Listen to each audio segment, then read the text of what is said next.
1 Samuel, capítulo 14. Certo dia, Jonatas disse a seu escudeiro: "Vamos até a guarnição dos filisteus, do outro lado da encosta." Mas ele não contou o plano a seu pai.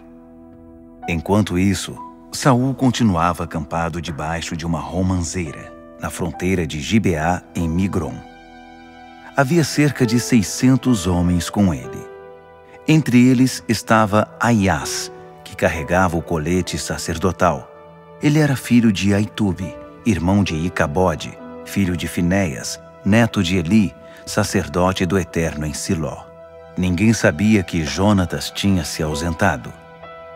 A encosta que Jonatas precisava atravessar para chegar à guarnição dos filisteus tinha um penhasco íngreme dos dois lados. Um se chamava Bozés e o outro Sené. O penhasco ao norte ficava na direção de Micmas e o penhasco ao sul na direção de Gibeá.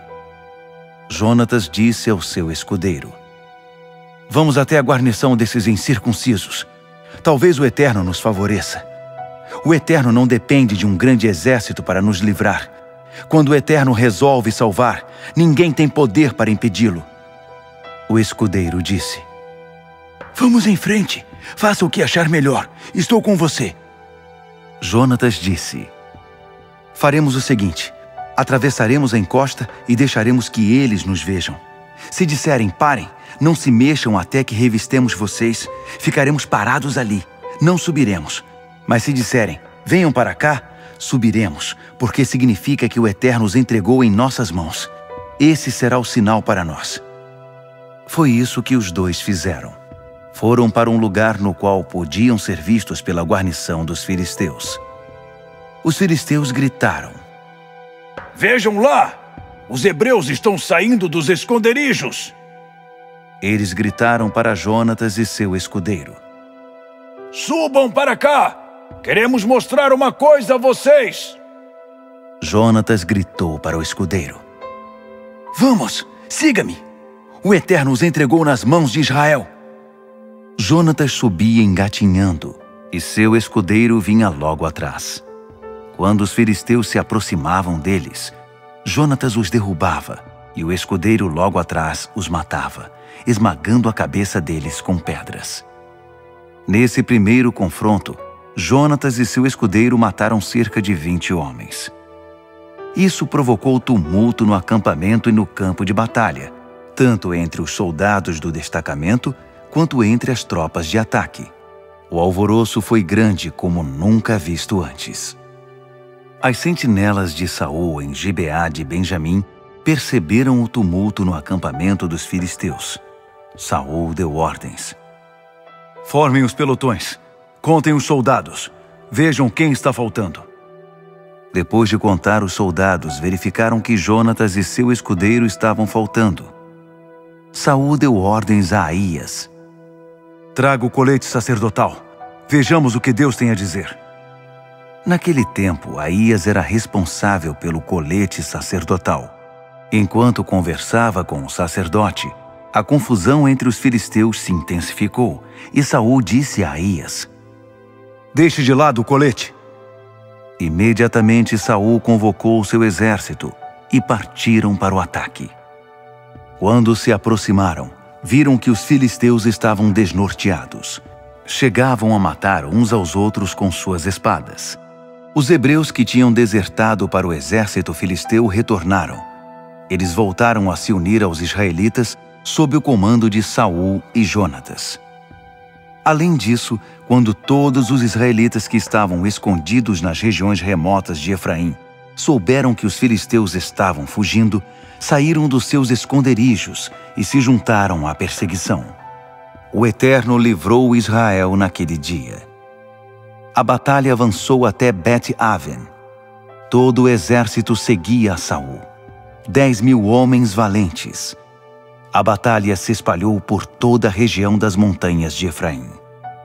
Saul cometeu uma grande tolice naquele dia. Ele disse a todo o exército: "Maldito aquele que comer qualquer coisa antes do anoitecer, antes de eu me vingar dos meus inimigos." E ninguém comeu nada o dia todo. Havia mel por toda parte, mas ninguém sequer experimentava o mel, pois temiam a maldição. Acontece que Jonatas não sabia do juramento que seu pai tinha imposto ao exército. Assim, de passagem, ele pegou um pouco de mel com a ponta de sua vara e comeu. Seus olhos brilharam revigorados. Um dos soldados o informou. Seu pai impôs um juramento solene a todo o exército. Maldito aquele que comer qualquer coisa antes do anoitecer. É por isso que os soldados estão esgotados. Jonatas retrucou. Meu pai arranjou um problema desnecessário para o povo. Vejam como renovei minhas forças depois que comi o mel. Seria muito melhor se os soldados pudessem ter comido de tudo que tiraram do inimigo. Quem sabe os teríamos derrotado de vez. Naquele dia eles mataram filisteus desde Micmas até Aijalon. Mas os soldados cansaram de lutar e partiram para os despojos. Tomavam tudo o que viam: ovelhas, bois, bezerros. Eles os mataram ali mesmo, e assim se entupiram de carne, com sangue e tudo. Alguém avisou Saul. Faça alguma coisa! Os soldados pecaram contra o Eterno.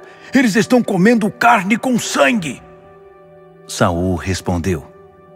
Vocês estão agindo errado. Tragam-me uma grande pedra. Ele continuou. Vão para o meio deles e anunciem. Tragam seu boi e sua ovelha para mim e matem-nos aqui, da maneira correta. Depois podem comer à vontade.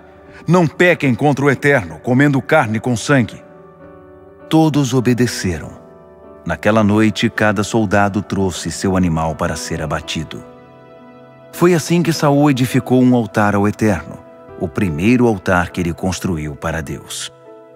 Saul disse: Vamos perseguir os filisteus à noite. Passaremos a noite saqueando e não vamos deixar um único filisteu com vida. As tropas disseram: Parece uma boa ideia! Vamos! Mas o sacerdote os deteve. Vamos descobrir o que Deus pensa sobre o assunto. E Saul perguntou a Deus: Devemos atacar os filisteus? Tu os entregarás nas mãos dos israelitas? Mas Deus naquele dia não respondeu. Saul disse: Compareçam aqui todos os oficiais do exército. Algum pecado foi cometido hoje. Vamos descobrir o que foi e quem o cometeu. Tão certo como vive o Eterno, Salvador de Israel, quem pecou será morto, mesmo que seja meu filho Jonatas. Ninguém disse nada. Saul disse aos israelitas: Fiquem vocês desse lado, e eu e meu filho Jonatas ficaremos deste lado. Os oficiais concordaram. Faça o que bem entender. Então Saul orou ao Eterno. Ó Deus de Israel, por que não me respondeste hoje? Mostra-me a verdade. Se o pecado for meu ou de Jonatas, responde, ó Deus, por meio do Urim. Mas se o pecado for do exército de Israel, responde por meio do Tumim. O Urim indicou Saul e Jonatas. O exército ficou livre. Saul disse: Lancem sortes entre mim e Jonatas. Quem o Eterno indicar será morto. Os soldados protestaram. Não! Isso não está certo! Pare com isso! Mas Saul insistiu. Lançaram sortes, e Jonatas foi indicado. Saul interrogou Jonatas. O que você fez? Diga-me. Jonatas respondeu: Experimentei um pouco de mel na ponta da vara que eu carregava, só isso. Mas devo morrer por causa disso? Saul respondeu: Sim, Jonatas, você morrerá. Está em minhas mãos. Não me ponha contra Deus. Mas os soldados não aceitaram aquela decisão. O quê? Jonatas vai morrer? Nunca! Foi ele o responsável por esse maravilhoso livramento. Tão certo como vive o Eterno, nenhum fio de cabelo cairá da sua cabeça. Ele tem agido com o auxílio de Deus o tempo todo. Os soldados protegeram Jonatas, por isso ele não morreu. Saul desistiu de perseguir os filisteus, e eles se dispersaram e voltaram para casa. Saul ampliou seu domínio, conquistando reinos vizinhos. Lutou contra os inimigos de todos os lados: moabitas, amonitas, edomitas, o rei de Zobá e os filisteus. Aonde quer que fosse, era vitorioso. Ele era imbatível e massacrou os amalequitas, livrando Israel dos que exploravam sua nação. Os filhos de Saul eram Jonatas, Isvi e Malquizua. Saul teve 2 filhas, a primogênita Merabe e a mais nova, Mical. Sua mulher era Ainoã, filha de Aimaas.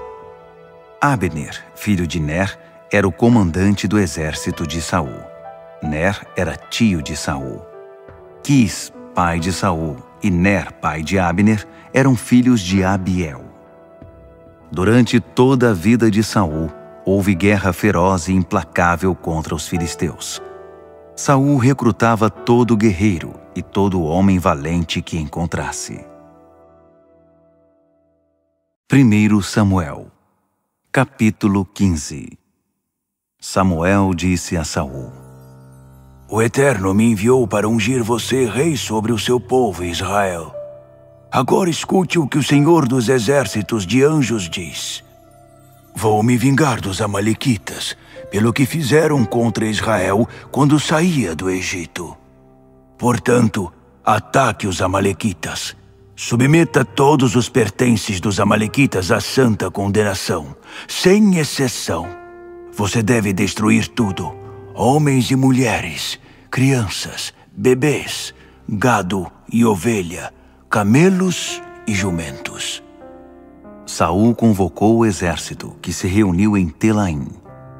Ele os equipou para a guerra: 200.000 homens de infantaria de Israel e 10.000 de Judá. Saul marchou até a cidade de Amaleque e armou uma emboscada no vale. O rei mandou dizer aos queneus: Saiam daí enquanto podem. Deixem a cidade imediatamente. Do contrário, serão confundidos com os amalequitas. Estou dando esta chance, porque vocês trataram bem os israelitas quando saíram do Egito. Os queneus abandonaram a cidade. Saul atacou os amalequitas desde Avilá até Sur, perto da fronteira do Egito. Ele capturou vivo Agag e exterminou todo o povo, como determinava a santa condenação. Saul e o exército mantiveram vivos apenas Agag e os melhores espécimes das ovelhas e do gado. Eles não os submeteram à santa condenação. O restante, que ninguém queria mesmo, foi destruído de acordo com a determinação divina. Mas o Eterno disse a Samuel: Lamento ter constituído Saul rei. Ele me abandonou e se recusa a seguir as minhas instruções. Quando ouviu isso, Samuel ficou muito triste e clamou a noite toda ao Eterno. Levantou-se bem cedo para se encontrar com Saul, mas alguém o informou: Saul foi embora. Foi para o Carmelo inaugurar um monumento em honra a ele próprio. Dali seguirá para Gilgal. Quando Samuel finalmente o encontrou, Saul tinha acabado de oferecer ofertas queimadas ao Eterno com os animais dos amalequitas. Samuel se aproximou e Saul disse: O Eterno abençoe você. Segui à risca as instruções do Eterno. Samuel perguntou: Então o que é isso que estou ouvindo? Esse balido de ovelhas e o mugido de bois? Saul respondeu: São apenas alguns despojos. Os soldados ficaram com alguns dos melhores bois e ovelhas para oferecerem sacrifício ao Eterno. Mas destruímos o restante em cumprimento da santa condenação. Samuel o interrompeu: Chega! Vou contar a você o que o Eterno me disse esta noite. Saul respondeu: Vá em frente, conte-me.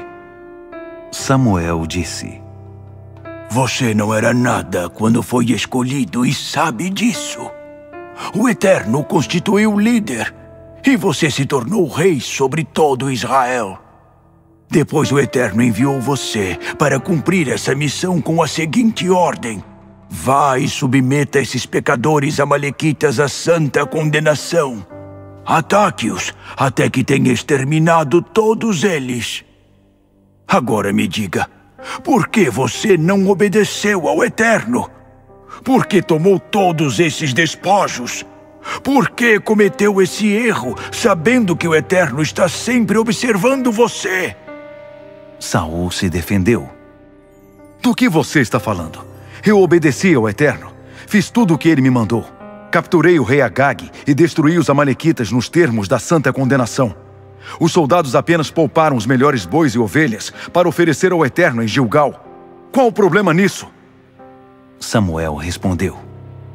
Você acha que o Eterno quer apenas sacrifícios, meros rituais externos?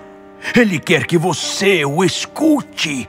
Obedecer a ele é melhor que qualquer aparato religioso. Desobedecer ao Eterno é pior que praticar o ocultismo. A presunção perante o Eterno é pior que idolatrar os ancestrais. Já que você rejeitou a ordem do Eterno, ele rejeitou seu reinado. Saul finalmente confessou. Eu pequei.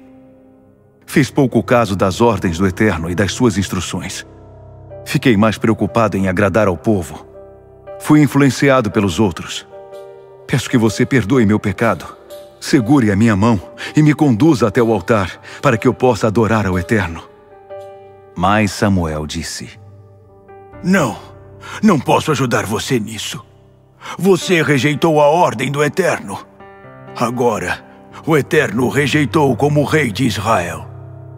Quando Samuel fez menção de sair, Saul agarrou-se à roupa dele, a sua vestimenta sacerdotal, rasgando um pedaço. Samuel disse: O Eterno rasgou de você o reino e o entregou ao seu próximo, um homem mais qualificado que você. O Deus de glória de Israel não mente nem vacila. Ele cumpre tudo o que diz.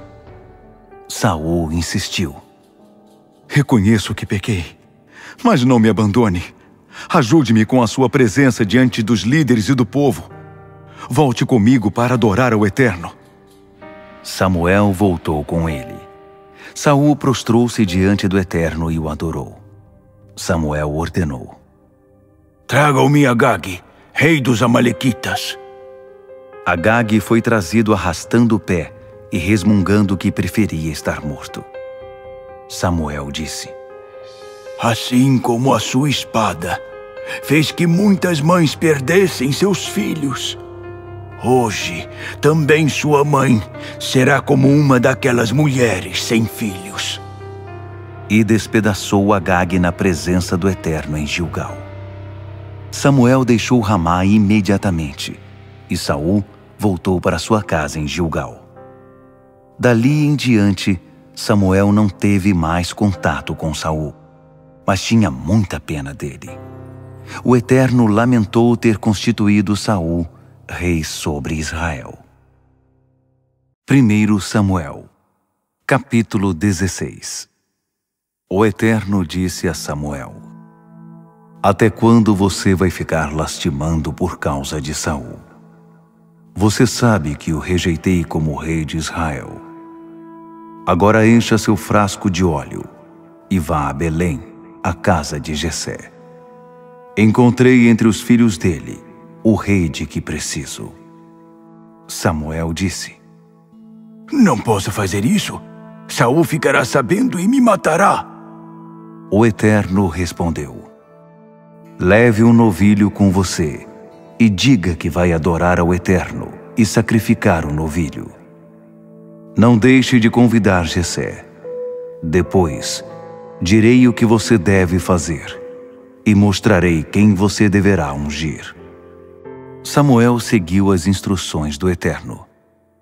Quando chegou a Belém, os anciãos da cidade o cumprimentaram, mas estavam apreensivos e perguntaram: O que está acontecendo? Não há nada de errado. Vim oferecer este novilho em sacrifício e conduzir vocês na adoração ao Eterno. Preparem-se, consagrem-se e venham comigo para adorar.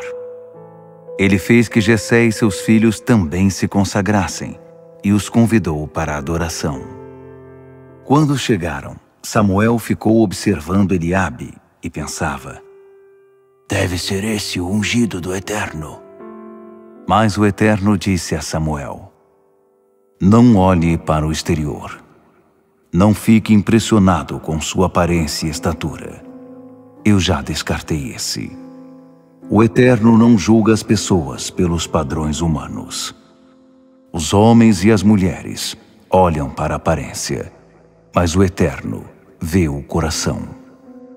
Em seguida, Jessé chamou Abinadab e o apresentou a Samuel. Ele disse: esse também não é o escolhido do Eterno. Depois, Jessé apresentou Samá. Samuel disse: não, também não é esse. Jessé apresentou seus 7 filhos a Samuel. O profeta foi ríspido. O Eterno não escolheu a nenhum desses. Ele perguntou a Jessé: são só esses? Você não tem outros filhos? Tenho ainda o caçula, mas ele está cuidando das ovelhas. Samuel disse a Jessé: mande chamá-lo. Não sairemos daqui até que ele venha. Jessé mandou chamá-lo, e o rapaz foi trazido. Era saudável, tinha olhos claros e boa aparência. O Eterno disse: é esse quem você deve ungir. Foi ele a quem escolhi. Samuel tomou seu frasco de óleo e o ungiu à vista de seus irmãos. O Espírito do Eterno veio sobre Davi como uma rajada de vento, apoderando-se dele para o resto da vida. Samuel voltou para sua casa em Ramá. Naquele mesmo instante, o Espírito do Eterno deixou Saul, e em seu lugar, um terrível espírito enviado por Deus veio sobre ele. Ele ficou atormentado. Os conselheiros de Saul disseram: essa depressão vinda de Deus está atormentando sua vida, Senhor. Deixe-nos ajudar. Vamos procurar alguém que toque a harpa. Quando o espírito terrível enviado por Deus se manifestar, essa pessoa tocará uma música para que o Senhor se sinta melhor. Saul disse a eles: vão, encontrem alguém que seja bom tocador de harpa e tragam-no aqui. Um dos jovens disse: conheço alguém assim. Eu mesmo vi tocar. O filho de Jessé de Belém é excelente músico. Ele também é corajoso, maduro, fala bem, tem boa aparência, e o Eterno está com ele. Saul enviou mensageiros a Jessé, pedindo para que ele mandasse seu filho Davi, aquele que cuidava das ovelhas. Jessé carregou um jumento com alguns pães, uma garrafa de vinho e um cabrito, e enviou tudo como presente a Saul com seu filho Davi. O jovem apresentou-se a Saul, e o rei gostou dele imediatamente, tanto que fez de Davi seu braço direito. Saul mandou dizer a Jessé: muito obrigado, Davi ficará aqui. É ele que eu estava procurando. Estou muito contente com a vinda dele. Depois disso, sempre que a terrível depressão de Deus atormentava Saul, Davi dedilhava sua harpa para ele. Saul se acalmava e ficava por um tempo livre de seu mau humor.